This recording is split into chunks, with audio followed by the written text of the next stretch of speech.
अस्सलाम वालेकुम बच्चों, आप सब खैरियत से हैं जी। आपको याद होगा हमारे पास मुताला पाकिस्तान में तीसरा सबक शुरू हो चुका है और तीसरे सबक का हमने एक लेक्चर कंप्लीट कर लिया था।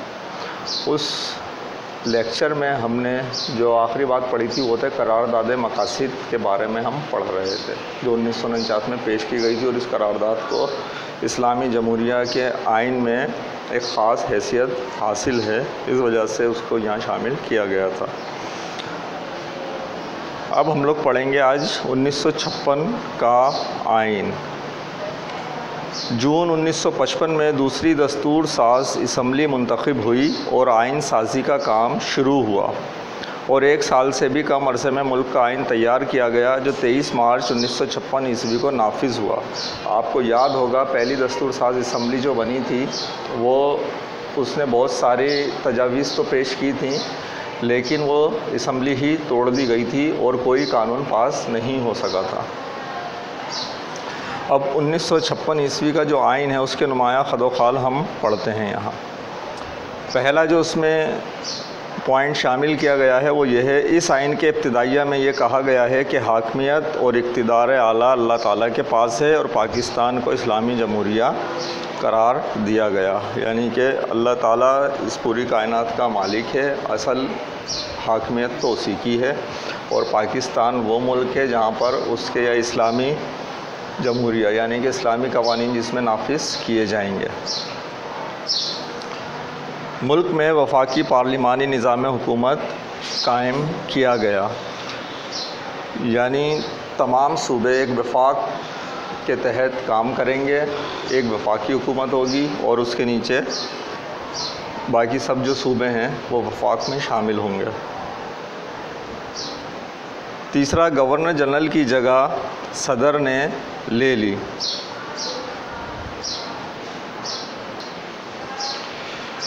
गवर्नर जनरल की जगह सदर ने ले ली। क्या मकसद इसका? जिस वक्त हमारे पास हुकूमत बरतानिया का कानून नाफिज किया गया था उस वक्त जो ओहदा था, क्योंकि बरतानिया की तरफ से जो शख्स आता था वो यहाँ पर इस ओहदे पर फाइज होता था और हमने क्योंकि वो कानून ऐसे ही नाफिज कर दिया था तो हमारे पास भी ओहदा क्या था, गवर्नर जनरल का। लेकिन जब बाद में ये हमारा कानून बन गया है 1956 का, तो उसमें गवर्नर जनरल की जगह सदर ने ले ली से मुराद अब जो सदर है वो आपके आइनी कमेटी या आइन का सदर है, जबकि गवर्नर जनरल क्या है, उसका ज़ैली ओहदा कहलाएगा।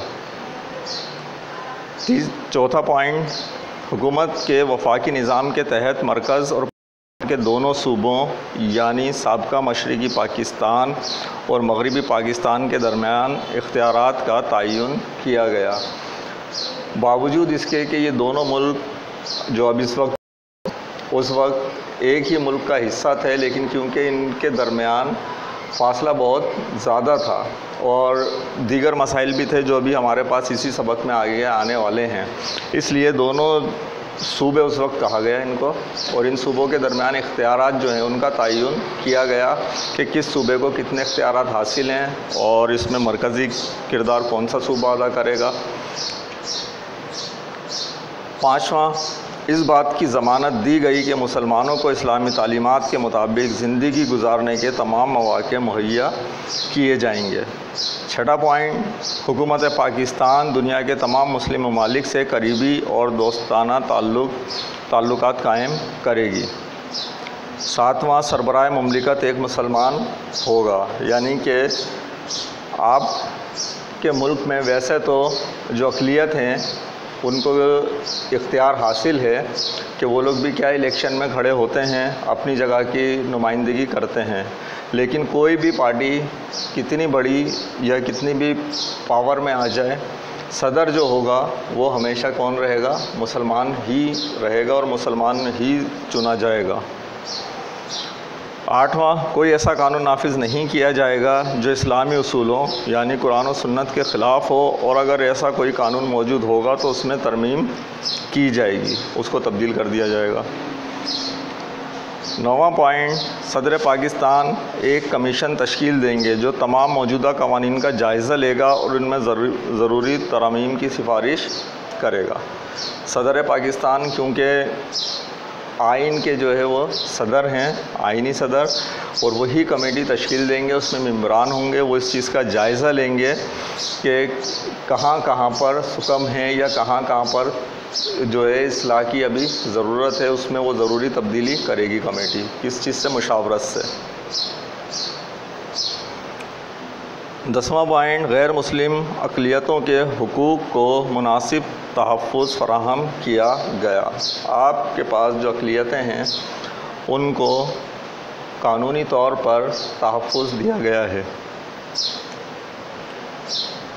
1956 ईस्वी का आइन बदकिस्मती से सिर्फ 2.5 साल तक नाफिज रहा। सियासी साजिशों, बाहिमी चपकलिश और मुल्क की बदतर इक़्तिसादी सूरत हाल ने फ़ौज को यह मौका दिया कि वो मुल्क का नज़्म संभाल ले। 7 अक्टूबर 1960 ईस्वी को मार्शल लॉ नाफिज कर दिया गया। अफ़वाज पाकिस्तान के सिपह सलार commander in chief general Mohammad Ayub हुकूमत पाकिस्तान के इख्तियारात संभाल लिए। 1956 ईस्वी का आइन मंजूर किया गया और बाकी और सूबाई तोड़ दी गई। इस तरह पाकिस्तान तकरीबन 3 साल तक बेदस्तूर मुल्क रहा। मार्शल लॉ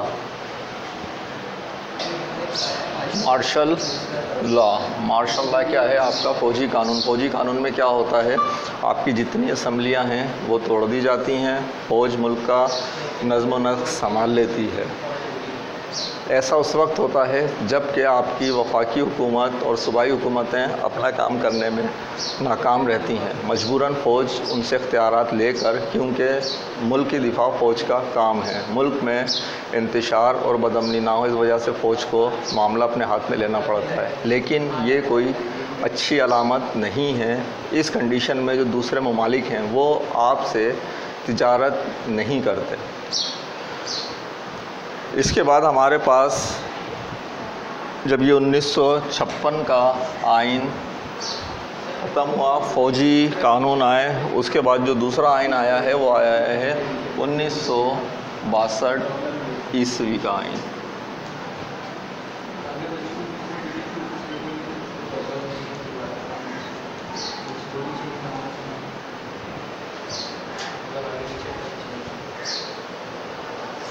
जनरल मोहम्मद अय्यूब ख़ान ने एक नया आइन तैयार करवाया जिसे 8 जून 1962 ईस्वी को मुल्क में नाफिज किया गया। मुल्क से मार्शल लॉ उठा लिया गया। इस आइन को 1962 ईस्वी का आइन कहा जाता है। 1962 ईस्वी के आइन के नुमायाँ खदोखाल। करारदाद मकासिद 1949 ईस्वी को आइन के इब्तिदाइया में शामिल किया गया। क्या मकसद है? जो पूरी की पूरी 1949 ईस्वी में करारदाद मकासिद जो हम पीछे पढ़कर आए हैं उसके सारे पॉइंट्स वो सब तो 1962 ईस्वी के आइन में शामिल हैं, उनको तो इब्तिदाइया में ही शामिल कर लिया है। फिर उससे आगे जो चीज़ें शामिल हैं वो पॉइंट्स यहाँ पर मज़ीद लिखे हैं। अवामी नुमाइंदे कुरान और सुन्नत की मुकर्रर करदा हुदूद के अंदर अपने इख्तियारात इस्तेमाल कर सकते हैं। अवामी नुमाइंदे कौन? वो जिनको अवाम मुंतखब करती है, आपके काउंसलर्स और ओहदेदारान, जिसे आप वोटिंग के ज़रिए लेकर आते हैं। तीसरा, 1962 ईस्वी के आइन में पाकिस्तान को इस्लामी जमहूरिया करार दिया गया था। चौथा, कुरान और सुन्नत के ख़िलाफ़ कोई कानून नाफिज नहीं किया जाएगा। अवाम को तमाम मौक़े और सहूलतें मुहैया की जाएंगी ताकि वो कुरान और सुन्नत की तालीमात के मुताबिक अपनी ज़िंदगियां गुजार सकें।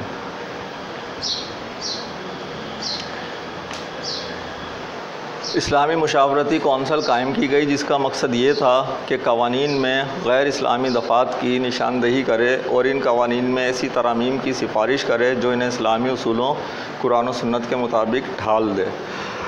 ये मुशावरती कमेटी वही जैसे 1956 के आइन में भी था। क्या करेगी ये? जो भी आपके पास ऐसे कवानीन मौजूद हैं जो कि आपके इस्लामी कवानीन से टकराते हैं, उनके ख़िलाफ़ क्या करेगी? उनमें तसीह करेगी, तरामीम करेगी और उनको दुरुस्त करके इस्लामी ये कुरान और सुन्नत के मुताबिक ढालेगी। नंबर 6, तमाम इख्तियारात एक फ़र्द यानी सदर की ज़ात में जमा कर दिए गए। तमाम इख्तियारात किसको हैं? सदर को हैं। बाकी सब उसके सामने जो भी मुल्की आपके काम हैं, रिपोर्ट है, पेश करेंगे। 7वां पॉइंट, मुल्क में सदारती तर्ज़ हुकूमत राइज किया गया। इससे अगला, बुनियादी जमहूरियत के निज़ाम को आइन का हिस्सा बना दिया गया। बुनियादी जमहूरियत के निज़ाम को आइन का हिस्सा बना दिया गया से मुराद आपके पास जितने इदारे हैं, असल में हमारे पास जो कानून नाफिज किया गया था वो हिंदुस्तान का जो चल रहा था कानून 1935 का, वो ऐसे ही उठाकर नाफिज कर दिया गया था। उसमें कुछ चीज़ें चेंज हुई थी, लेकिन जो जमहूरियत की चीज़ें थीं, इदारे हैं, रेलवे है, पुलिस है और इसके अलावा दीगर महकमे हैं, उनमें जो काम हो रहा है वो सब क्या वैसे का वैसे ही जो कवानीन उनके लिए पास थे वो सही थे, क्योंकि उन्हें आइन का हिस्सा बना दिया गया। अब उनको कानूनी हैसियत हासिल हो गई। इसके बाद जो आखिरी पॉइंट इसमें, सदर कौमी और सूबाई असम्बली के अरकान के लिए इंतखाबात का बिल वास्ता निज़ाम राइज किया गया, जो हमारे पास आज इलेक्शन जिसे हम कहते हैं उस निज़ाम की सूरत में मौजूद है। 1962 ईस्वी का आइन तकरीबन 7 साल तक नाफिज रहा कि अचानक 1968 ईस्वी के आखिर और 1969 ईस्वी के अवाइल, दिसंबर 1968 था मार्च 1969 में सदर अयूब ख़ान की हुकूमत के ख़िलाफ़ और मुल्क में जमहूरियत की बहाली के लिए अवाम ने एक ज़बरदस्त तहरीक चलाई। पूरे मुल्क में तशद्दुद की लहर फैल गई। शदीद फसादात, हंगामा और शोरिशों के बाइस 25 मार्च 1969 ईस्वी को सदर अयूब ने अपने ओहदे से इस्तीफ़ा दे दिया और उस वक्त के बर्री अफवाज के commander in chief general Yahya Khan ने 1962 ईस्वी के आइन को मनसूख कर दिया और मुल्क में दोबारा मार्शल लॉ नाफिज कर दिया गया। फिर इसके बाद जो हमारे पास अब अगला टॉपिक है वो है 1973 का आइन।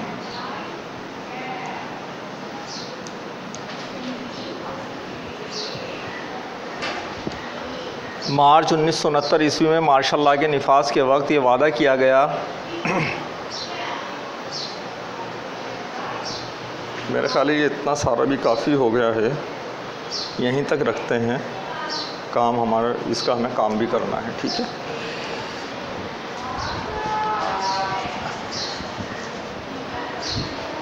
अच्छा, आप लोग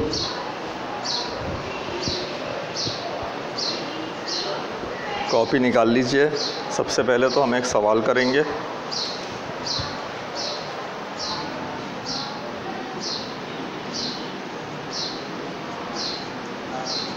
क्लास वर्क सवाल क्या है?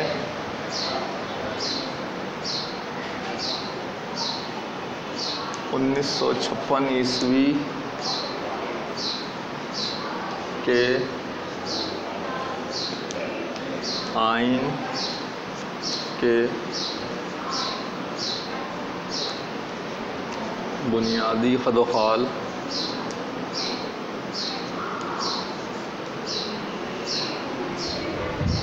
बयान करें।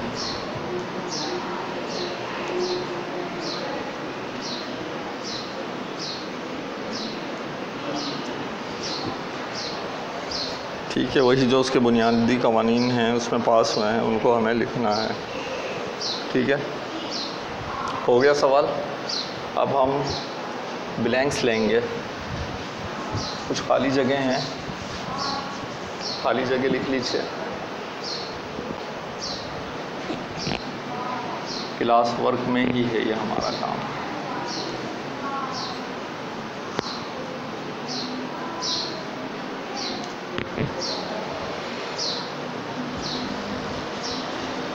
पहली खाली जगह है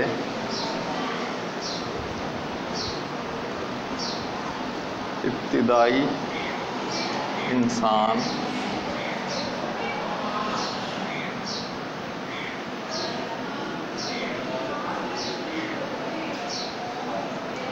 छोटी डैश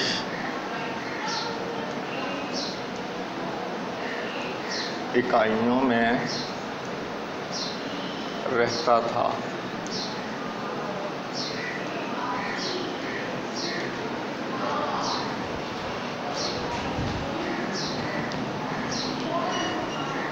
दूसरी,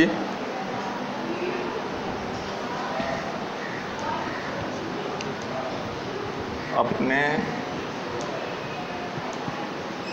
क़याम के फ़ौरन बाद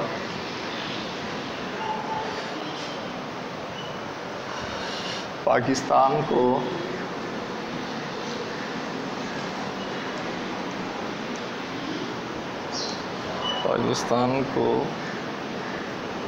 एक देश की ज़रूरत थी।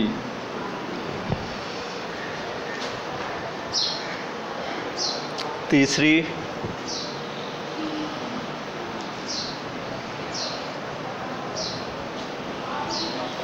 उन्नीस सौ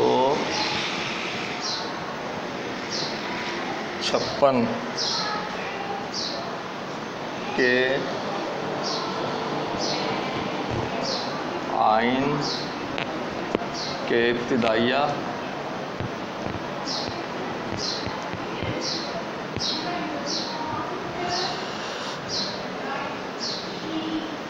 में ये बयान किया गया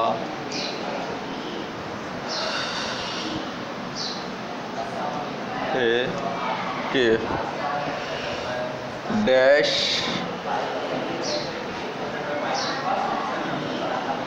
अल्लाह ताला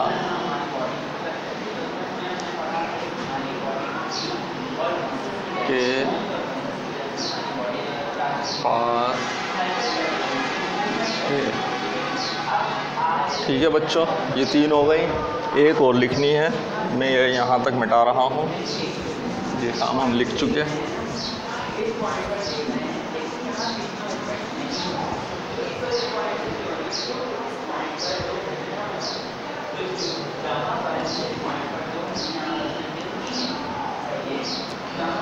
तकरीबन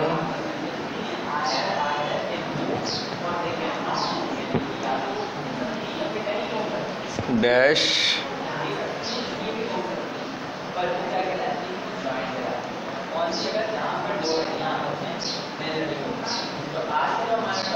सरबराहान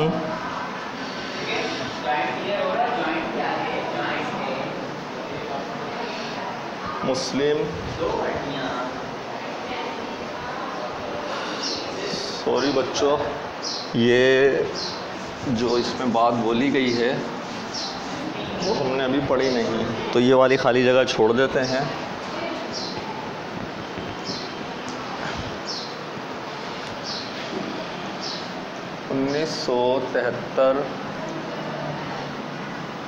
ईस्वी के आइन की बुनियाद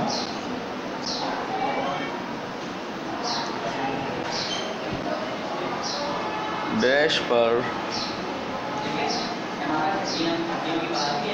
रखी गई।